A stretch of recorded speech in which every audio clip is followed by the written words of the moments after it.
Welcome to episode number 2 of High Impact Deals from Films, Television, Video, Entertainment Industry. This is a show that we cover every week where we look around the world for very iconic, groundbreaking, innovative, thought-provoking deals that are coming in the business of films, television, and video entertainment. And our key focus is to really highlight, either best practices or, some innovation that's actually happened as part of the commercial arrangements between parties. As you perhaps know, Vitrina tracks the entertainment supply chain. We track the business of entertainment, and our key focus is one of the key focuses for us is to really figure out partnerships, M&A, and a lot of deals and transactions that are happening. What we are looking for are, every single deal that happens that has some commercial aspect relating to maybe IP, development, production financing, licensing, and a host of others. But one key focus for us, for this show is to cherry pick 3 very innovative and iconic deals that we can actually sort of pull out and then bring and, almost discuss this as a case study. That's our key focus. My name is Atul. I'm the founder CEO of Vitrina AI. Now, I'm Kunal. I lead growth and business development. Fantastic. And Kunal, we've got a pretty exciting set of deals to discuss today.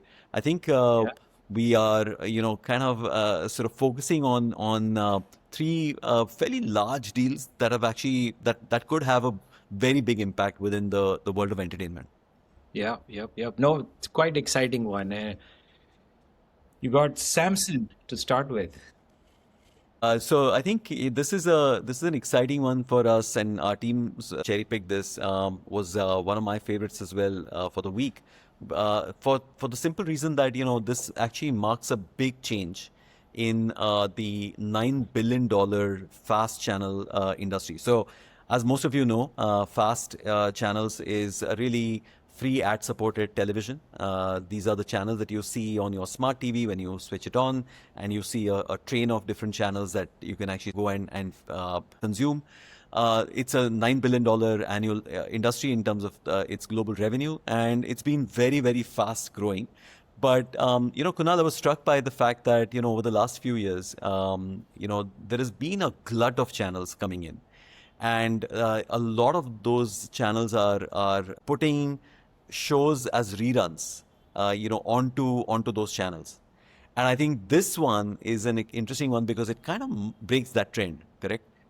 It does, yeah, massively. And I think Samson figured it out. Then now is the time to jump into the originals, events, sports, right? Or everyone else is doing it. A lot of the large streamers are doing it. So Atul, this was the exciting part.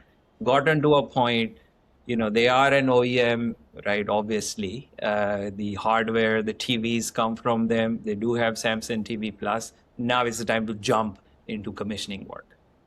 That's why this is so exciting that they've been for the longest time an aggregator of channels. So they started with actually taking a lot of these TV channels from the old era and putting the streaming version of those channels. Then they actually sort of created this entire category with the help of industry, which is really the fast channels, where a lot of these channels typically were created only for the smart TV digital experience. And now with this massive set of offering, they are actually for the first time taking a big leap and creating original programming, financing original programming for some of these, digital first channels. So clearly, they are emerging as a commissioner for the first time, directly financing and acquiring content, which is very different from their role so far in this category as just a channel aggregator. Right. Yeah. And I think to start off with, right, premium originals, they've just greenlit Hooligans, right? Keanu Reeves is part of it. So again, exciting stuff. In keeping up with the theme of sort of motor racing, sports, right, they've also picked up rights on the other side of it. So, right, Moto America TV, they've picked up live rights for it. So they're jumping in there as well. And then, of course, so by the way, so the Keanu Reeves show is a six-part docu-series. It's an original. So Yeah. they are basically coming in as the commissioner, which means that they will actually finance that particular project. The Moto America one is actually going to give them 200 hours of live racing. Amazing. So that's the big leap, and that's original programming right there, both of those. And then the third one was actually interesting again. That's in partnership with Mark Rober, right? Yeah. So Mark Rober is I mean you've followed some programming of his, Yeah. so he's ex NASA and creates what, science programming. Yeah, YouTuber, right? Almost 75 million followers, create Wow. some exciting videos, right? 10, 15 minutes, things like, hey, what would Tesla's autonomous drive do if he sees a child in rain, right? So videos like that, he creates, there's a very special event that they have created with him and bringing some of that community onto Samsung TV Plus.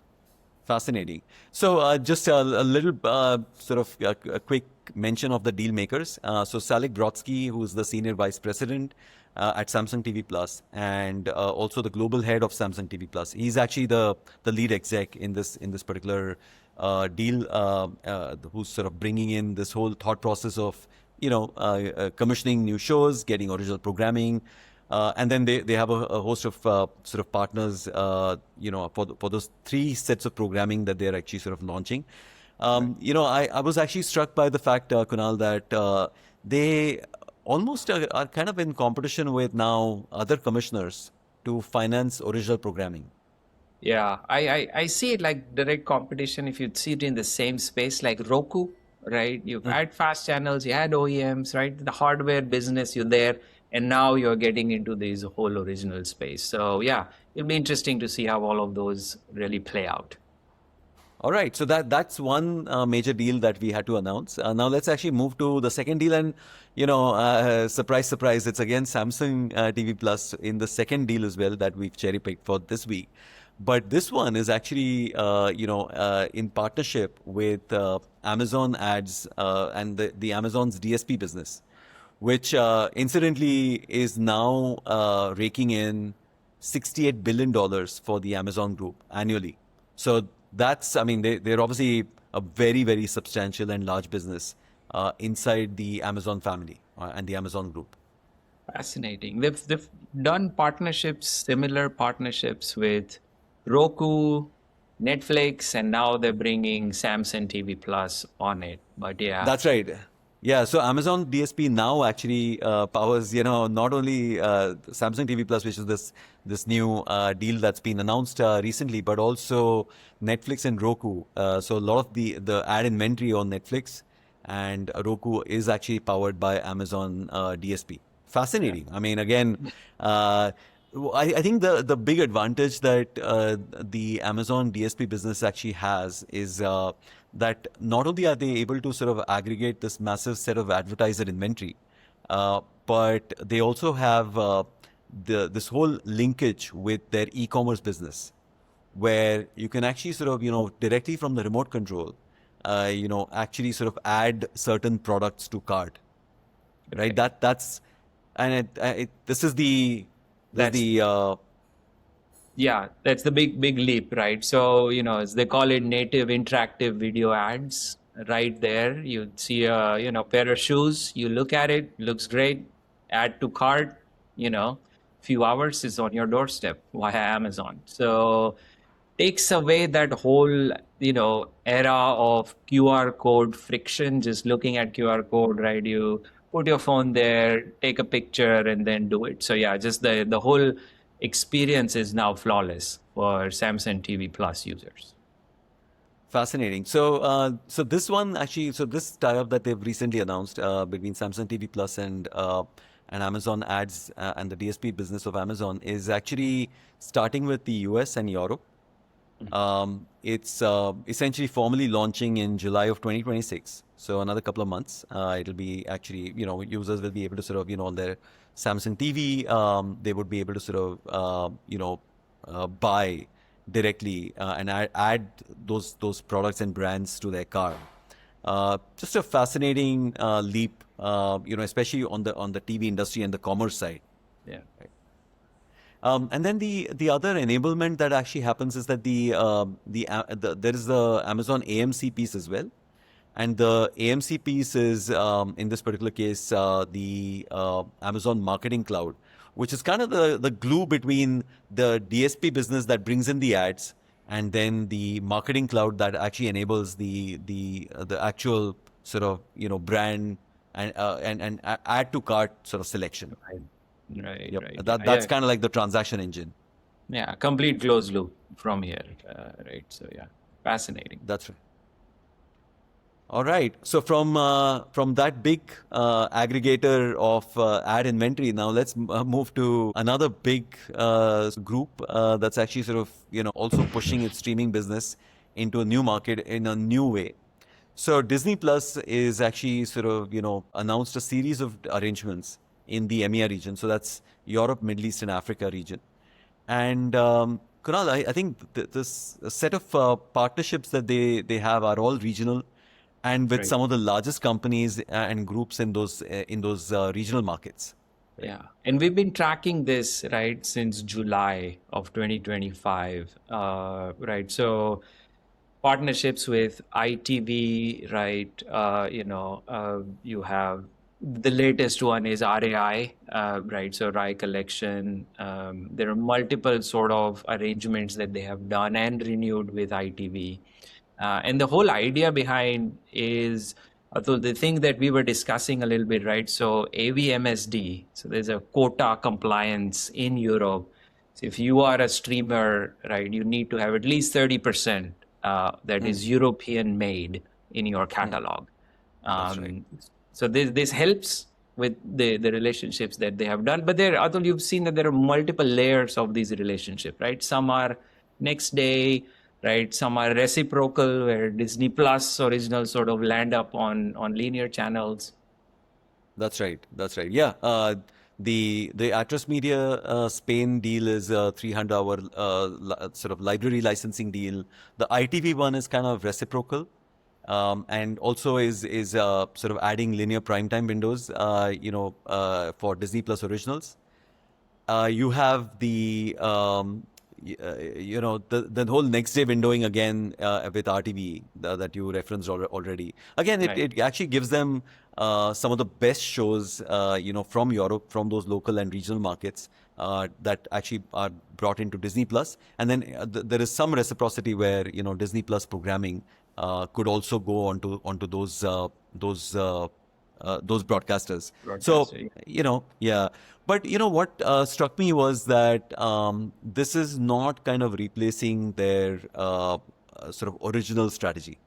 So they are still continuing to go into these regional markets. They've just recently announced a slew of new shows, which is their new European slate. And so it's not as if they are kind of, taking a lot of this broadcaster content regionally and then not spending money on original programming. That's not happening. They're actually kind of doing a bit of both. Both. Yeah. Mixing it up, right? So build and buy, not build versus buy. They're doing all of it.